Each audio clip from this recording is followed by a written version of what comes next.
로마서 13장 11절에서 14절을 중심으로 지금은 자다가 깰 때라는 제목으로 하나님 말씀 전하겠습니다. 우리는 지난주에 사랑의 빛 외에는 아무 빛도 지지 말라고 하는 권면의 말씀을 들었습니다. 그러면서 그 사랑이 율법의 완성이라고 하는 그 결론의 말씀을 들었습니다. 그러므로 우리 그리스도인들은 이 세상을 살아갈 때에 빚진 자로서 그 빚을 갚는 삶을 살아야 합니다. 이것이 우리가 이 땅에서 살아가는 삶의 태도이고 우리의 삶이 어떠해야 하는지를 정의해 주고 있는 말씀인 것입니다. 거듭난 신자라고 하면 우리의 삶의 태도와 방식이 자기중심적이고 극단적 이기주의가 아니라 빚진 자의 마음으로 사랑을 실천하며 살아야 한다는 것입니다. 그리스도에게 사랑의 빚을 진 성도들은 세상을 향해서도 그 빚을 갚으며 살아가는 것입니다. 그런데 여전히 내 마음이 이기적이고 자기중심적인 태도로 살아가고 있다고 하면 여러분 스스로를 돌아보시고 여러분이 참으로 거듭난 신자인지를 한번 점검해 보시기 바랍니다. 이제 주님을 만날 날이 얼마 남지 않았습니다. 이제는 더 이상 여유를 부릴 시간이 없는 것입니다. 그래서 바울은 마지막으로 덧붙여서 이렇게 우리에게 권면합니다. 지금이 어느 때인 줄 아느냐? 오늘 11절을 보십시오. 너희는 이 시기를 알거니와 자다가 깰 때가 벌써 되었으니 이는 이제 우리의 구원이 처음 믿을 때보다 가까웠음이라 그렇게 말하고 있습니다. 자다가 깰 때가 되었다고 말합니다. 그것은 우리가 그리스도께서 우리에게 요구하시는 순종을 행할 수 있도록 무장되고 준비되어져야 할 때라고 하는 것을 말하는 것입니다. 잠잔다고 하는 것은 게으름과 안일한 삶을 말하는 것입니다.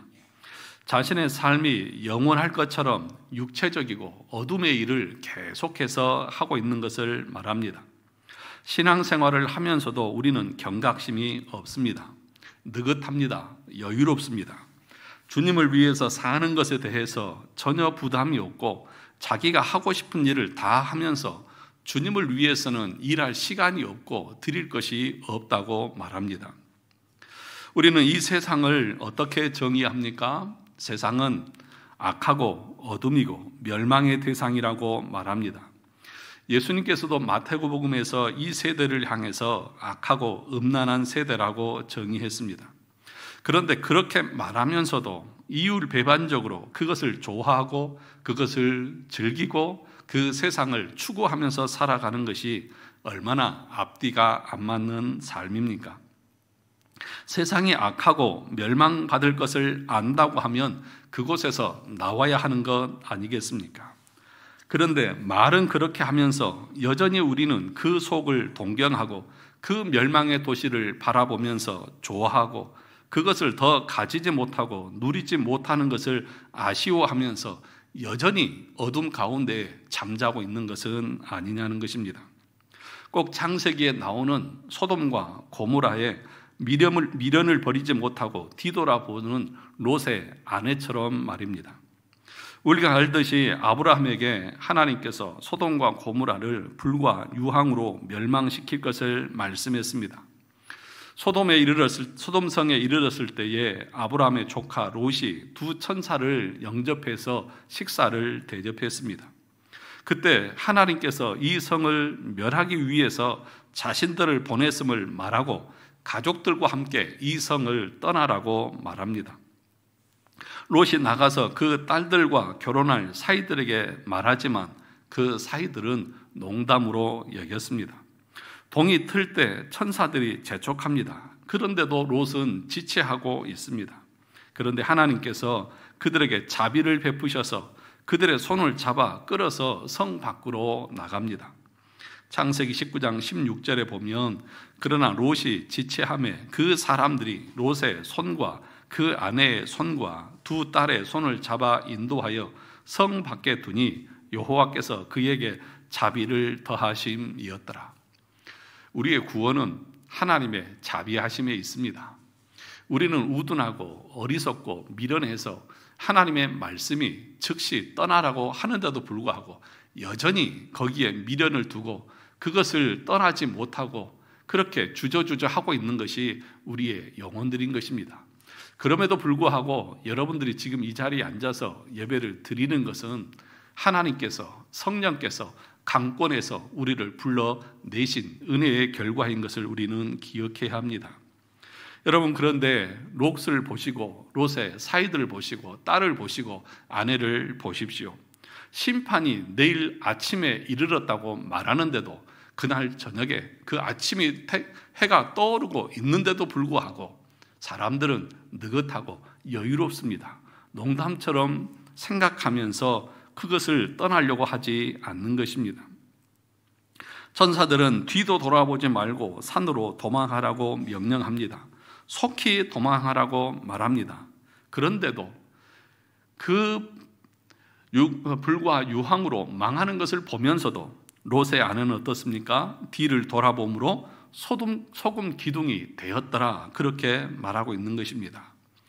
여러분, 지금도 하나님의 말씀이 선포되어지고 지금도 주님이 오실 날이 다가왔다고 말하고 예수 그리스도를 참되게 올바르게 믿지 않는 자들에게는 하나님의 저주와 심판이 있을 것이라고 아무리 매주 설교를 해도 사람들이 끄떡도 하지 않습니다. 농담처럼 여기고 여유를 부리고 게으름과 나태함에 빠져서 여전히 자기 정욕을 쫓아서 자기가 하고 싶은 세상의 이 욕망을 쫓아서 살아가는 우리들의 모습을 보는 것입니다. 이것이 롯과 그의 가족의 이야기가 아니라 그의 아내만의 문제가 아니라 여전히 우리들의 문제라는 것입니다. 멸망의 도시에서 벗어나라고 충고해도 듣지 않습니다. 세상에 미련이 남아서 오히려 그것이 더 좋아서 그것을 위해서 자신의 시간과 물질을 다 투자하며 살아갑니다. 정말 참으로 깨어난 신자라고 하면 장망성, 장차 망하게 될 그 성에 머물지 않을 것입니다. 여기서 깰 때라고 말하는 것은 그 어둠에서, 그 멸망에서 나오라는 말입니다. 바울은 이미 구원을 받고 의롭다함을 받은 신자들을 향해서 말하고 있는 것입니다. 믿지 않는 불신자들을 향해서 하고 있는 말이 아니라 참으로 믿고 의롭다함을 받은 신자들을 말하는 것입니다. 여기서 바울은 옷을 벗음과 입음의 비유를 통해서 성화를 말하고 있는 것입니다. 성화가 무엇입니까? 그리스도인이 자신의 남아있는 타락성, 육신의 잔재를 버리고 그리스도 안에서 새 사람, 그 의리를 따라서 그리스도를 닮아가는 말씀에 순종하는 삶, 내 안에 있는 육체의 소욕을 죽이고 그리스도의 말씀에 순종하며 나가는 삶을 말하는 것입니다.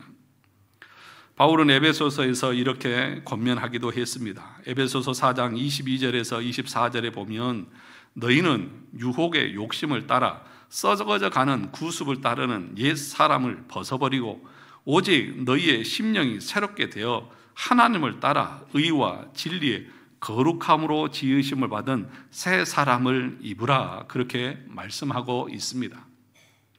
무슨 얘기입니까? 자다가 깰 때가 되어졌다고 하는 말은 육체의 소욕과 또 세상의 기쁨과 이런 것들, 옛날에 그리스도를 알지 못했을 때에 살아갔던 그 모습을 벗어버리고 오늘 24절에 있는 것처럼 너희의 심령이 새롭게 되어지고 너희가 의롭다함을 받았다고 하면 하나님을 따라서 의와 진리의 거룩함, 그러니까 하나님께서 처음에 우리를 창조하셨던 그 하나님의 형상을 회복하는 삶을 살아가라고 말씀하고 있는 것입니다. 여기 새 사람을 입으라 라고 말하니까 우리가 입는 것처럼 그렇게 오해할 수 있습니다. 이 말씀의 의미는 무엇이냐면 너희가 참으로 거듭난 신자라고 하면, 성령이 너희의 심령을 거듭나게 했다고 하면 너희는 하나님의 말씀을 따라서 의와 진리의 거룩한 삶을 살아가게 될 것을 말씀하고 있는 것입니다. 여기서 우리는 칭의와 성화를 구분하는 것이 매우 중요합니다. 칭의는 단번에 이루어지고 영원히 지속됩니다. 그러나 성화는 계속되는 과정입니다. 칭의는 법정적 의라고 한다면 성화는 실천적 의로 평생 계속되는 성장의 과정입니다. 바울은 지금 신자들을 향해서 육체의 게으름과 나태함, 안일함에서 깨어나서 자신을 부르신 주님의 뜻을 따라서 살아가라고 권면합니다. 영적인 게으름과 죄에서 깨어나라고 촉구하고 있는 것입니다. 그런데 중요한 것은 참으로 거듭난 신자라고 하면, 믿음으로 의롭다함을 받은 신자라고 하면 그리스도를 따르는 성화의 삶이 따라오게 되어져 있습니다. 자신이 어디서 어떻게 구원을 받았는지를 아는 사람이 그렇게 한가하게 자신을 건지기 위해서 십자가에서 죽으신 그 주님의 그 죽으심을 안다고 하면 어떻게 계속해서 그 죄에 머무를 수 있고, 주님이 그것 때문에 죽었는데 다시 그 죄를 지으면서 그 세상에 머무를 수 있다는 말입니까? 절대로 그럴 수 없는 것입니다. 야고보 사도가 경고한 말씀을 우리는 가볍게 여겨서는 안 됩니다. 야고보서 2장 14절, 17절, 18절, 20절, 26절에 보면 이렇게 말합니다.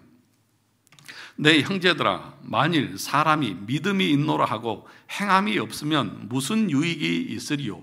그 믿음이 능히 자기를 구원하겠느냐? 믿음이 있다고 하면 행함은 반드시 따라오게 되어져 있다는 것입니다. 반대로 말하면 그리스도를 따라서 살아가는 삶이 없고, 그것에 대한 의지가 없고, 그것에 대한 사모함이 없고, 그렇게 살지 못하는 자신에 대한 회개와 애통함이 없다고 하면 너의 믿음은 참된 믿음이 아닐 것이라는 것입니다. 이와 같이 행함이 없는 믿음은 그 자체가 죽은 것이라, 행함이 따라오지 않는 믿음은 거짓이라는 것입니다. 어떤 사람은 말하기를 너는 믿음이 있고 나는 행함이 있으니 행함이 없는 내 믿음을 내게 보이라, 나는 행함으로 내 믿음을 내게 보이리라 하리라. 내가 믿음이 있다고 하는 것을 어떻게 증명하는 것입니까? 말로요? 아닙니다. 삶으로 증명하는 것입니다.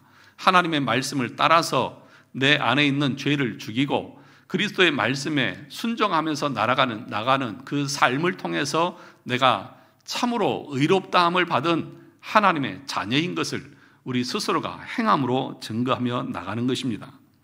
아, 허탄한 사람아, 행함이 없는 믿음이 헛것인 것 줄을 알고자 하느냐? 영혼 없는 몸이 죽은 것 같이 행함이 없는 믿음은 죽은 것이니라.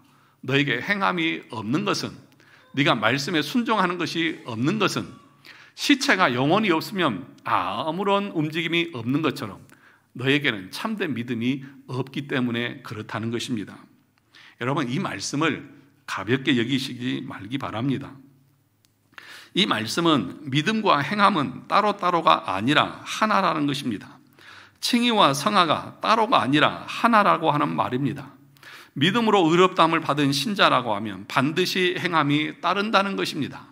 그래서 의의 전가라고 하는 그 말은 믿음만 우리에게 의만 전가된 것이 아니라 순종도 전가된 것이라고 칼빈은 말했습니다.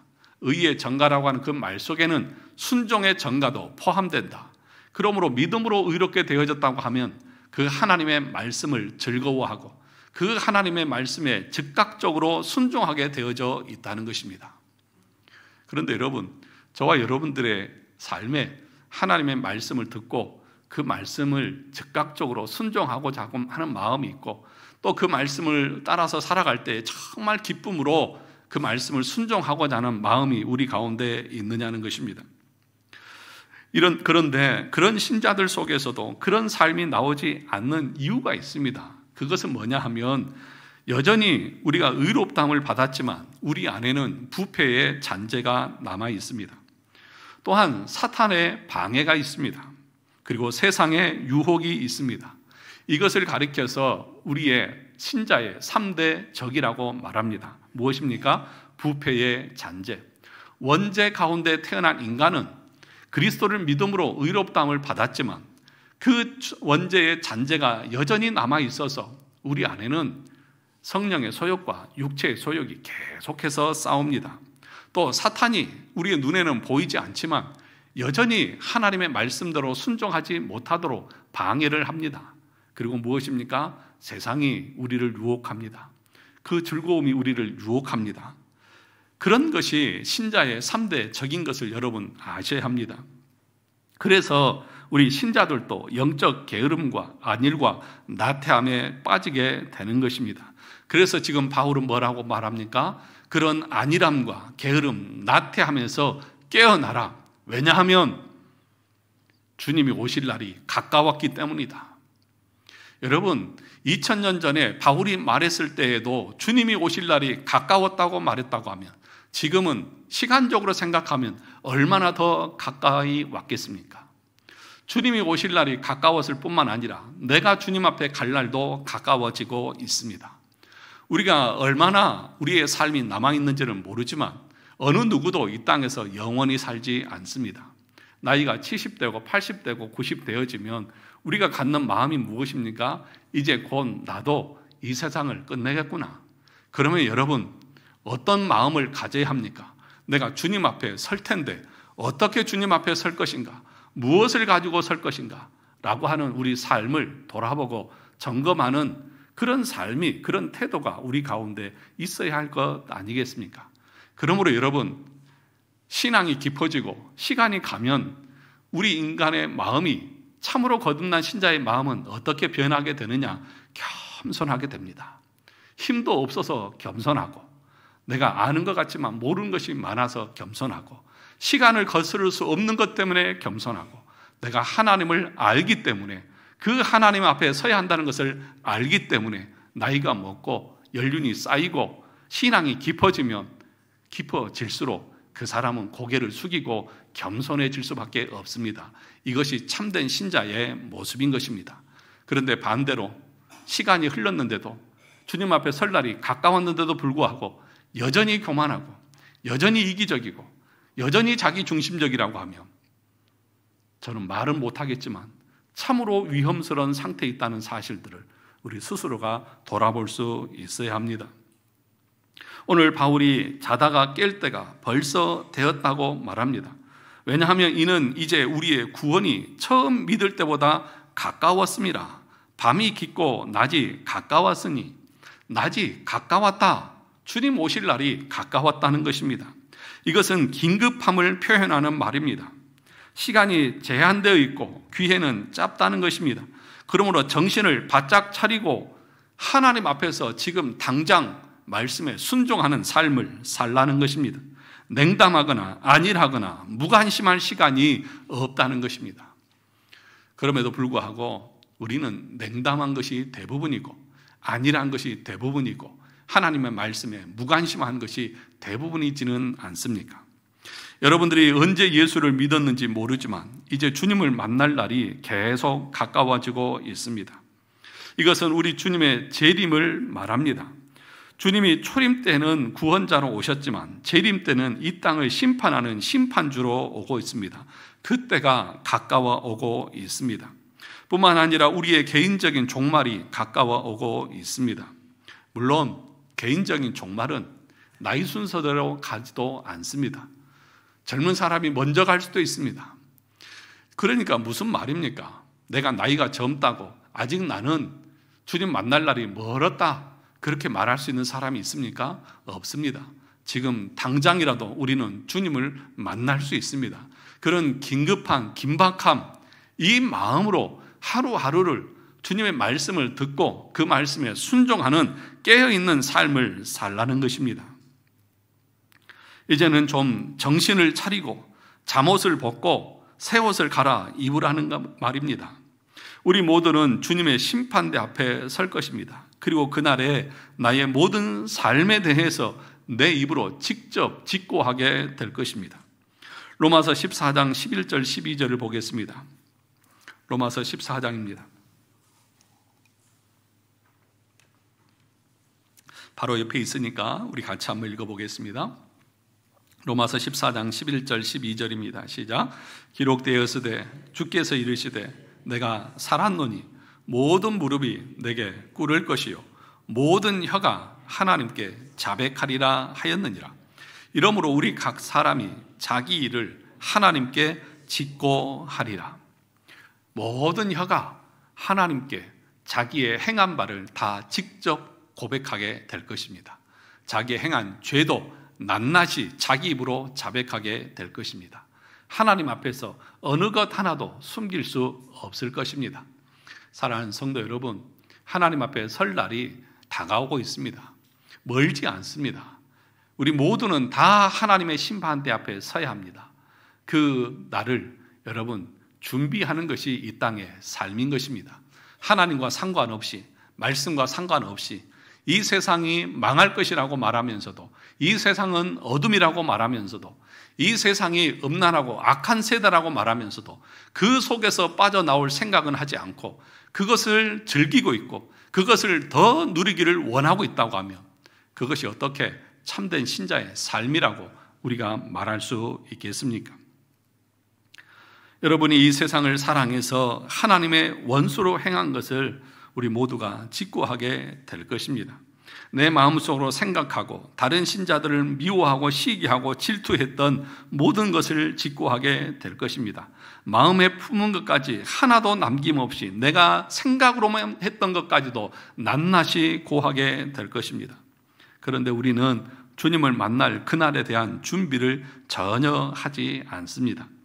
유기된 자의 특징이 무엇인 줄 아십니까? 그것은 여유가 넘친다는 것입니다. 게으르다는 것입니다.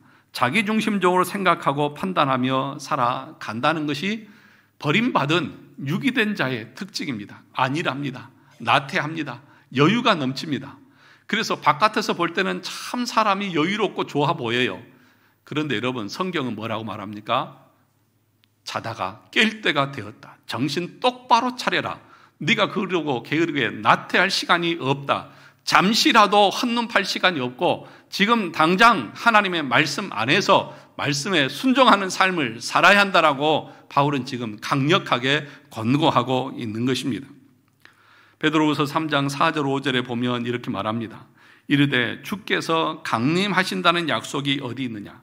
조상들이 잔 후로부터 만물이 처음 창조될 때와 같이 그냥 있다 하니.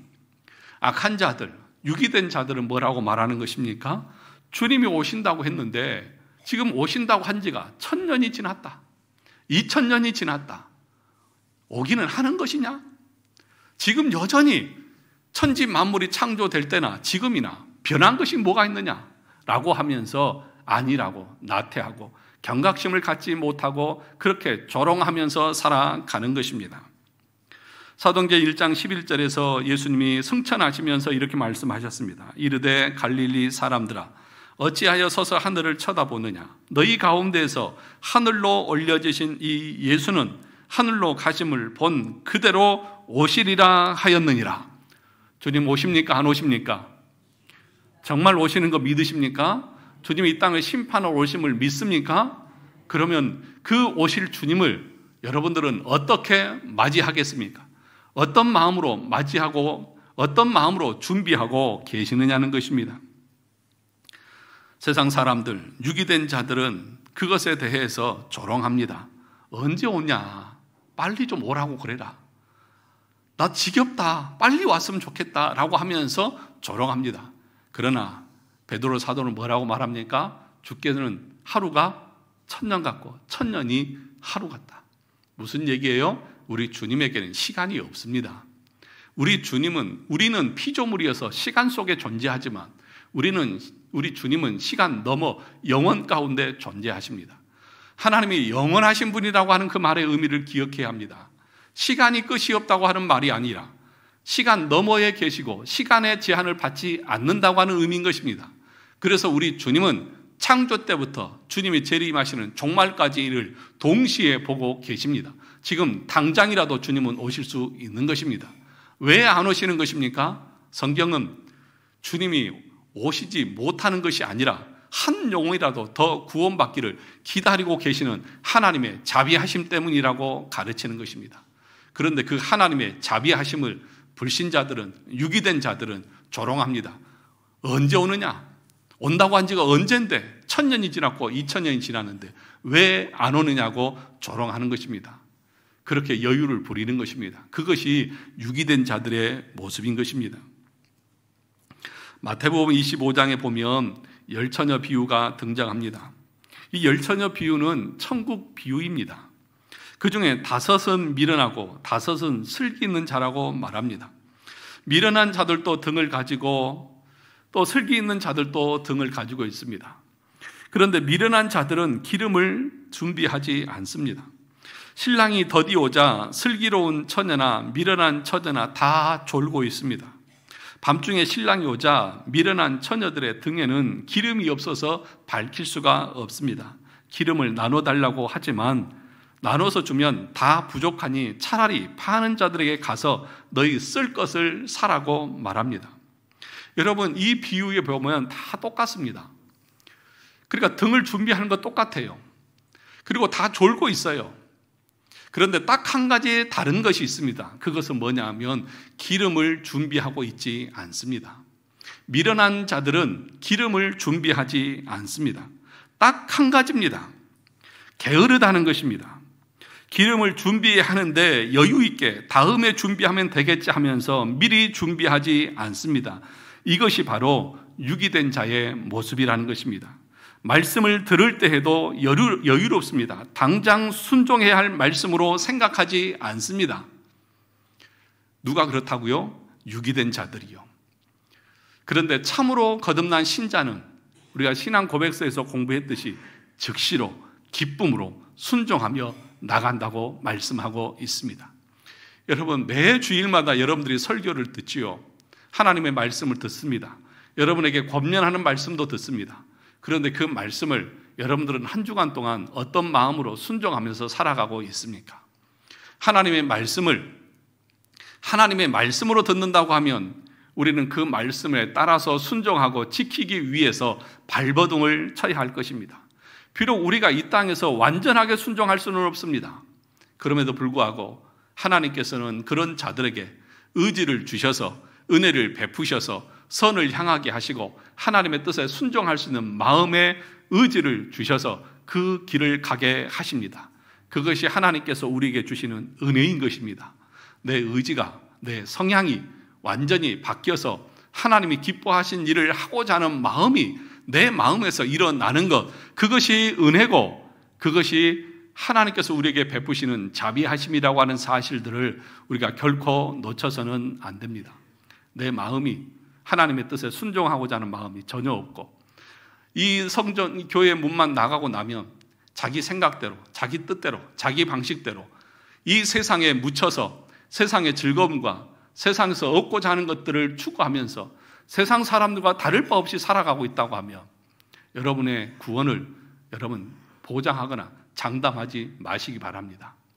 그것은 분명하게 성경에서 말씀하고 있는 진리인 것입니다. 오늘 에베소서 5장 14절 16절에도 보면 이렇게 말합니다. 그러므로 이르시기를 잠자는 자여 깨어서 죽은 자들 가운데서 일어나라. 그리스도께서 너희에게 비추이시리라 하셨느니라. 그런즉 너희가 어떻게 행할지를 자세히 주의하여 지혜 없는 자같이 하지 말고 오직 지혜 있는 자같이 하여 세월을 아끼라. 때가 악하니라. 때가 악하다고 말합니다. 그리고 세월을 아끼라고 말합니다. 잠자는 자여 깨어서 죽은 자들 가운데서 일어나라고 우리에게 명령합니다. 잠자는 자들 가운데서 깨어 일어나라고 말합니다. 죽은 자들 가운데서 이 세상의 불신자들과 똑같이 살아가는 그 삶에서 너희가 참으로 믿음을 가지고 있다고 하면 일어나서 구별된 삶을 살라는 것입니다. 의와 진리와 거룩함을 추구하면서 살아가라는 것입니다. 세상의 것에 내 인생의 최종 목적을 두고 거기에 가치를 두는 것이 아니라 하나님의 말씀에 가치를 두고 그 말씀에 순종하는 것에 내 인생의 전부를 걸면서 살아가라고 지금 바울은 지금 권면하고 있는 것입니다. 데살로니가전서 5장 5절 6절에도 너희는 다 빛의 아들이요 낮의 아들이라. 우리가 밤이나 어둠에 속하지 아니하나니 그러므로 우리는 다른 이들과 같이 자지 말고 오직 깨어 정신을 차리라. 다른 이들과 같이 자지 말고 불신자들과 같이 어둠의 일에 동참하고 세상 사람들과 같이 똑같이 세상의 것들을 추구하고 그것들에 안달나고 그것에 목매이는 삶을 살지 말고 그리스도를 따라서 살아가는 일에 가치를 두고 거기에 내 인생의 목적을 두고 하나님을 섬기는 일에 내 삶의 우선순위를 두고 살아가라고 지금 권면하고 있는 것입니다. 잠자는 자여 깨어서 죽은 자들 가운데서 일어나라 라고 말합니다. 영적으로 무기력하고 게을러 마치 생명을 갖지 못한다처럼 살아가고 있는 우리를 향해서 참 신자로서 합당한 삶을 살아가라고 명령하고 있는 것입니다. 바울은 고린도전서 15장 34절에서도 이렇게 말합니다. 깨어 의를 행하고 죄를 짓지 말라. 하나님을 알지 못하는 자가 있기로 내가 너희를 부끄럽게 하기 위하여 말하노라. 고린도 교회를 향해서 의를 행하고 죄를 짓지 말라고 명령합니다. 하나님을 알지 못하는 자들처럼, 그렇게 잠자는 자들처럼, 죽음 가운데 있는 자들처럼 살지 말라고 지금 명령하고 있는 것입니다. 이것을 이렇게 해석을 합니다. 현대인의 성경에서는 정신을 똑바로 차리고 죄를 짓지 마십시오. 여러분 가운데 아직도 하나님을 제대로 알지 못하는 사람이 있기에 내가 여러분을 부끄럽게 하려고 이런 말을 합니다.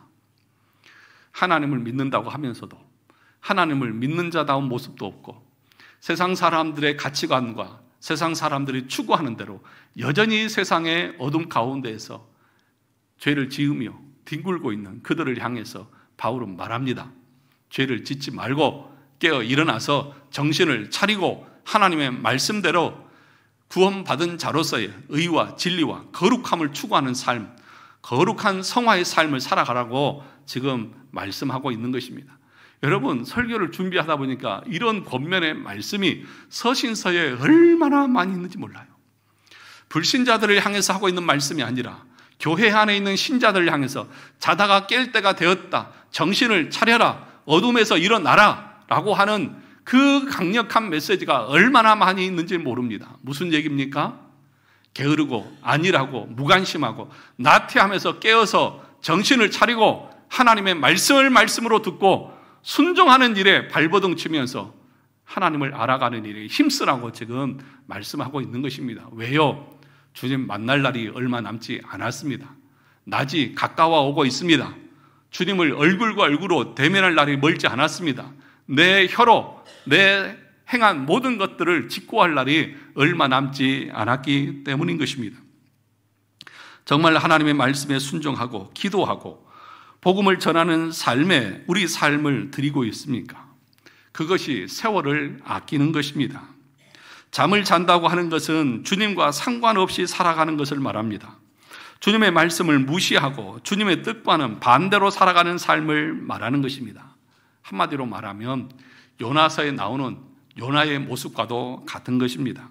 하나님이 니느웨에 가서 니느웨 백성들에게 이 성이 40일 만에 망할 것이라고 하는 것을 증거하라고 했습니다. 그러나 요나는 어떻습니까? 그것이 싫어서 다시스로 도망가기 위해서 욥바로 내려가서 배를 타고 도망을 칩니다. 그리고 요나는 배 밑에 깊이 내려가서 잠을 잡니다. 요나서 1장 5절에 보면 이렇게 말합니다. 풍랑이 일어났을 때에 사공들이 두려워하여 각각 자기의 신을 부르고 또 배를 가볍게 하려고 그 가운데 물건들을 바다에 던지니라. 그러나 요나는 배 밑층에 내려가서 누워 깊이 잠이 든지라. 요나는 배 밑에 들어가서 깊이 잠이 들었습니다.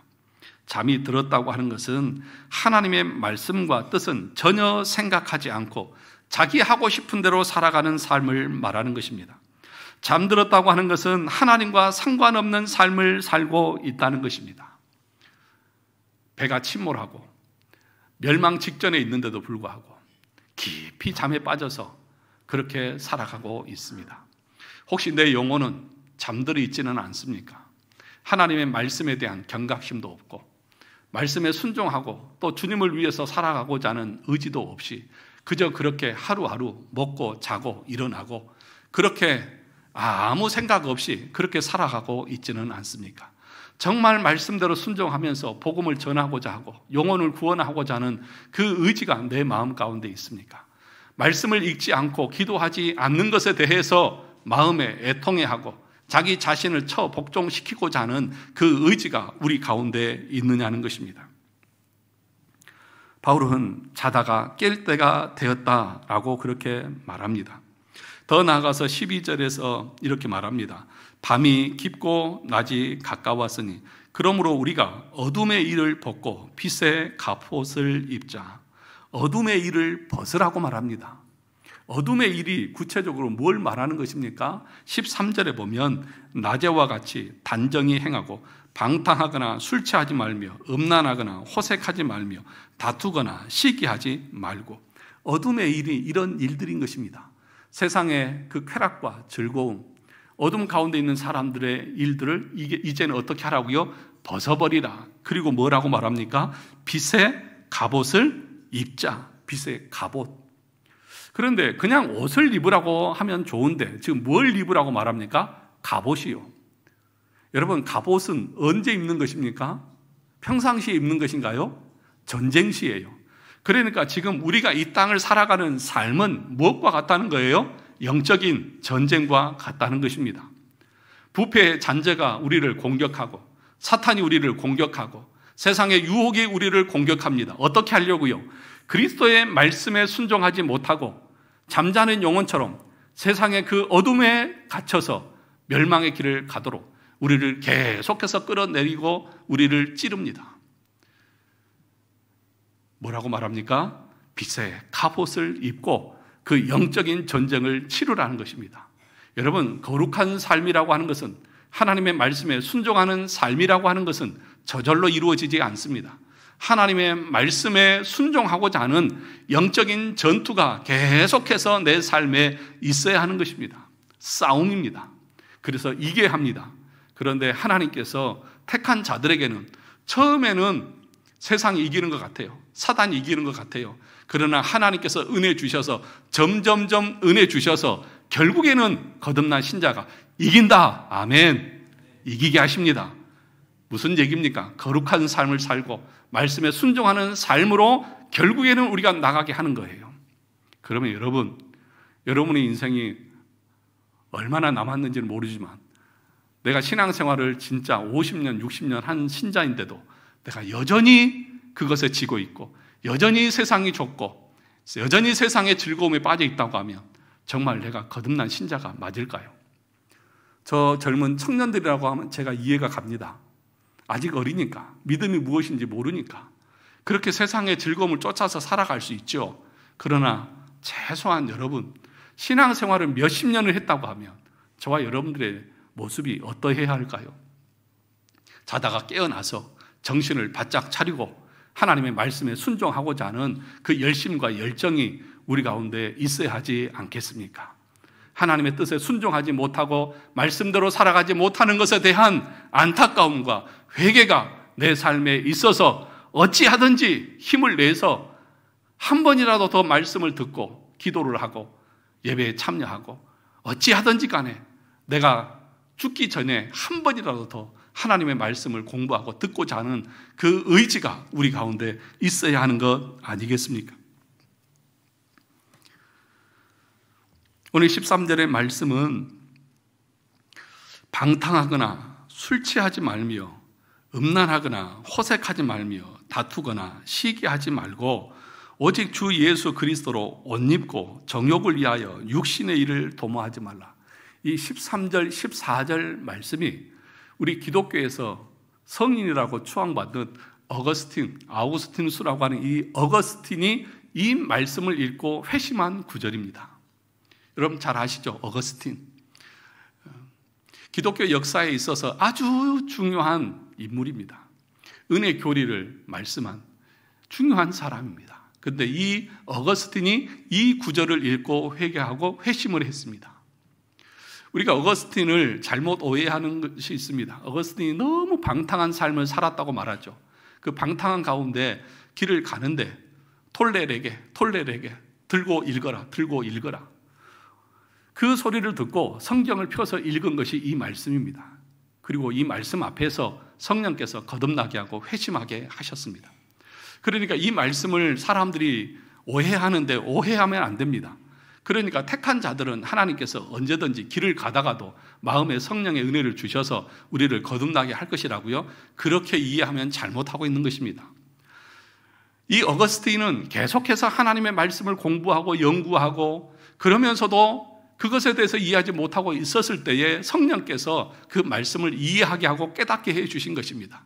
성경을 읽지도 않고 기도도 하지 않고 열심을 내지도 않으면서 예배에 나오지도 않는데 하나님이 어느 날 이렇게 어거스틴처럼 거듭나게 해 주실 것이라고요? 그것은 그 회심의 이야기를 오해하고 있는 것입니다. 여러분, 정말 하나님의 말씀을 연구합니까? 말씀의 의미가 이해되지 않을 때 궁금해 미칠 정도로 그렇게 마음이 답답하십니까? 그런 상태에 있었다는 거예요, 어거스틴이. 그런데 여러분, 그것에 대해서 우리는 관심 없습니다. 말씀을 이해하고 공부하는 데는 관심 없습니다. 오히려 그런 것을 얘기하면 싫어합니다. 저는 누구를 만나면 계속해서 이런 걸 얘기하거든요. 이번에도 저같이 가가지고도 처제 집에서, 처제가 이제 권사가 됐는데 그 권사님에게도 막 제가 참된 믿음이 무엇인지, 어떻게 신앙생활 해야 되는지를 계속 얘기하니까 우리 아들, 딸은 옆에서 듣고 있다가 또 설교하고 있다. 아빠 그만 좀. 설교를 또 듣고 있네 이러면서 싫어해요. 저는 목사님들을 만나서도 다른 얘기 잘 안 합니다. 물론 할 때도 있죠. 그런데 저는 그런 얘기들을 목사님들하고 합니다. 근데 사람들이 안 좋아하죠. 그냥 일반적인 이야기들, 세상적인 이야기, 먹고 마시고 놀고 하는 얘기들 하는 걸 좋아하지, 신학적으로, 신앙적으로 무엇이 옳고 그르고 성경에서 말하는 가르침이 무엇인지를 나누는 것을 별로 안 좋아합니다. 여러분, 정말 설교를 듣고 궁금한 거 있어서 여러분 누군가에게 물어보신 적 있습니까? 처제가 그러더라고. 이게 궁금한데 이런 거 물어보면 창피해서 못 물어보겠다고 그러더라고. 그래서 제가 다 알려줬어요. 물어보십시오. 궁금하지 않습니까? 하나님에 대해서 그렇게 관심이 없습니까? 성경에 대해서 그렇게 관심이 없습니까? 진리에 대해서 그렇게 관심이 없습니까? 아니, 구원받아서 천국 가고 싶다며요. 그런데 그 구원의 길에서 모르면서 어떻게 가시겠다는 말입니까? 자다가 깰 때가 되어졌다. 지금이 어느 때인 줄 아느냐? 낮이 가까웠다. 그러므로 여기서 마지막 14절에 뭐라고 말합니까? 주 예수 그리스도로 뭐 하고요? 옷 입고 정욕을 위하여 육신의 일을 도모하지 말라. 주 예수로 옷 입으라. 앞에서는 갑옷을 입으라고 말했고 14절에서는 그리스도로 옷 입으라. 여러분, 저와 여러분들은 믿음으로 말미암아 의의 옷을 입었습니다. 예수를 영접하고 세례를 받은 자들은 그리스도와 연합되어져 있는 자들입니다. 연합되어져 있다고 하는 것은 의의 옷을 입었다는 것입니다. 그런데 의의 옷을 입자고 말합니다. 입고라고 말합니다. 여러분, 믿음으로 의롭게 되어졌다고 하면 그래서 뭐라고 말합니까? 육신의 정욕을 위해서 육신의 일을 뭐 하지 말라? 도모하지 말라. 여러분, 이 말이 그러면 세상 일은, 먹고 마시는 일은 하지 말라는 얘기입니까? 그런 얘기가 아닙니다. 열심히 직장 생활하십시오. 열심히 돈 버십시오. 열심히 공부하십시오. 여러분의 주어진 삶을 최선을 다해서 하십시오. 그걸 뭐라고 하는 거 아닙니다. 그런데 중요한 것은 그것 때문에 하나님을 잊지 말라는 거예요. 그것 때문에 하나님을 예배하는 것을 놓치지 말라는 거예요. 그것이 우리 삶의 우선순위가 되어서는 안 된다는 거예요. 그러면 우리가 열심히 살고 열심히 직장 생활하고 학생이 공부하고 하는 그 모든 일은 무엇 때문에 하는 것입니까? 주님을 영화롭게 하기 위해서 하는 것입니다. 내가 살아가는 모든 최종적인 목적은 주님을 영화롭게 하는 것이고 주님을 기뻐하는 일입니다. 그러므로 그것보다도 우선되어지는 이 세상의 일은 없습니다. 그러므로 하나님을 섬기는 일보다 더 우선시하고 있는 것이 육신의 일을 도모하고 있는 것입니다. 그 사람은 그리스도로 옷 입은 사람이 아니기 때문에 그럴 것입니다. 소열의 문답 1문이 무엇입니까? 사람의 제일 되는 목적이 무엇입니까? 사람의 제일 되는 목적이 무엇이에요? 하나님을 영화롭게 하고 영원토록 그분을 즐거워하는 것이다. 이것이 사람의 본분입니다. 이것이 우리 인생이 이 땅에 존재하는 목적입니다. 그 목적을 위해서 우리는 공부하고 그 목적을 위해서 직장 생활을 하는 것입니다. 그런데 이게 주객이 전도되어져서 그 직장의 이 세상의 일은 조금이라도 놓쳐서는 안 되고 조금도 놀 수 없고, 그러나 영혼을 우리의 영혼을 지배하시는 그 하나님의 일은 놓아도 되는 것처럼 착각하고 있는 사람들이 있다는 거예요.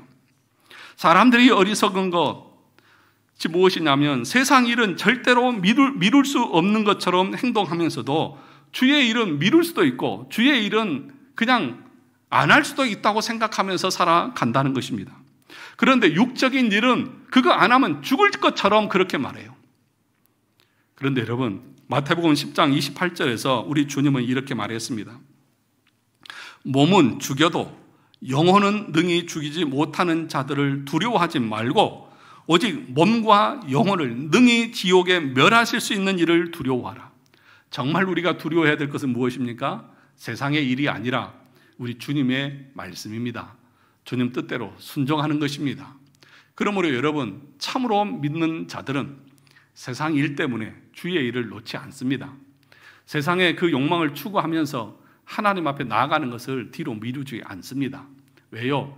우리의 몸과 영혼까지 능히 멸하실 수 있는 그 하나님의 말씀을 더 두려워하기 때문에 그런 것입니다. 사랑하는 성도 여러분, 자다가 깰 때입니다. 정신을 차릴 때입니다. 게으름과 나태함과 안일함과 무관심함에 빠져서 복음 전하는 것도 잊고 기도하는 것도 잊고 말씀 읽는 것도 잊어버리고 어떻게 하면 하나님을 기쁘시게 할 것인가에 대해서도 생각하지 않고 오직 자기 자신의 기쁨과 세상의 욕망을 쫓아서 살아가고 있다고 하면 이제는 깨어나셔야 합니다. 하나님 앞에 더 열심을 가지고 열심을 품고 주를 섬겨 나가는 우리 모두가 되시기를 주님의 이름으로 축원합니다.